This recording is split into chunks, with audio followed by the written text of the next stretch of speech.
Assalamualaikum warahmatullahi wabarakatuh.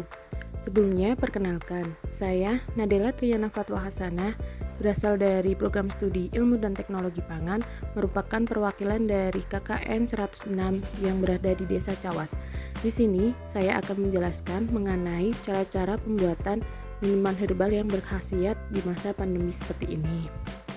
Nah, sebelumnya, apa itu minuman herbal? Minuman herbal sering juga disebut dengan minuman sehat karena bahan-bahan yang digunakan memiliki manfaat bagi kesehatan. Kemudian, minuman herbal biasanya terbuat dari jenis rempah atau tanaman herbal. Sebelum memasuki cara pembuatan minuman herbal, sebaiknya kita mengenali alat-alat yang digunakan dalam pembuatan minuman herbal. Yang pertama, ada panci. Yang kedua, ada pisau. Yang ketiga, ada talenan. Yang keempat, ada sendok sayur. Dan yang kelima, ada saringan. Kemudian, bahan-bahan yang digunakan dalam pembuatan minuman herbal, yang pertama, ada jahe. Yang kedua, ada kunyit. Yang ketiga, ada temulawak. Yang keempat, ada serai. Yang kelima, ada jeruk nipis. Dan yang terakhir, gula aren. Baik, sebelum kita memasuki pembuatan minuman herbal, yang pertama kita harus mengetahui manfaat bahan-bahan yang akan digunakan dalam pembuatan minuman herbal. Yang pertama ada jahe. Jahe mempunyai manfaat sebagai anti penuaan dan anti kanker, dapat meredakan nyeri haid, kemudian dapat menurunkan glukosa darah hingga penyakit kolesterol, kemudian dapat memperkuat sistem imun, dapat menangkal infeksi bakteri dan virus, kemudian dapat meredakan sakit otot, dapat meredakan morning sickness, dan yang terakhir dapat mengatasi masalah pencernaan. Kemudian, bahan kedua yang digunakan dalam pembuatan minuman herbal ada kunyit.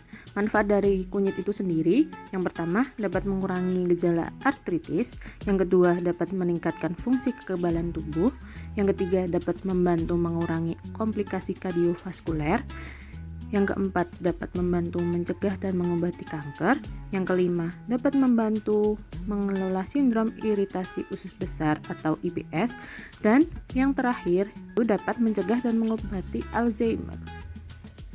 Bahan selanjutnya yang digunakan dalam pembuatan minuman herbal yaitu ada temulawak.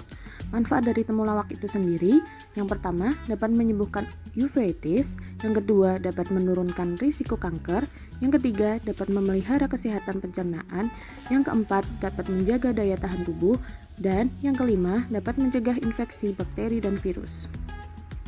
Bahan selanjutnya ada serai. Manfaat dari serai itu sendiri, yang pertama dapat menjaga kesehatan saluran pencernaan, yang kedua dapat mengontrol tekanan darah, yang ketiga dapat meredakan flu dan nyeri haid, dan yang kelima dapat menjaga kadar gula darah.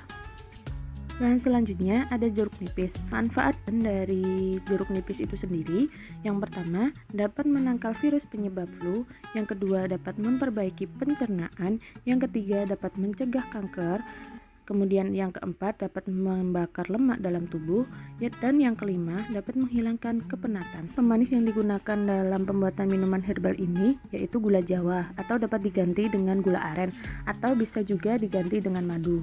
Kemudian untuk semua pemanis memang memiliki kandungan glukosa yang dapat menyebabkan kadar gula dalam darah itu mengalami kenaikan.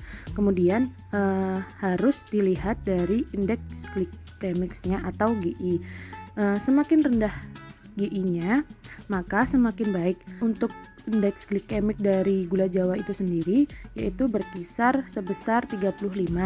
Kemudian angka tersebut masih dapat dibilang rendah dibandingkan dengan pemanis lainnya. Selanjutnya akan memasuki cara pembuatan minuman herbal khas KKN UNS tahun 2021 kelompok 106.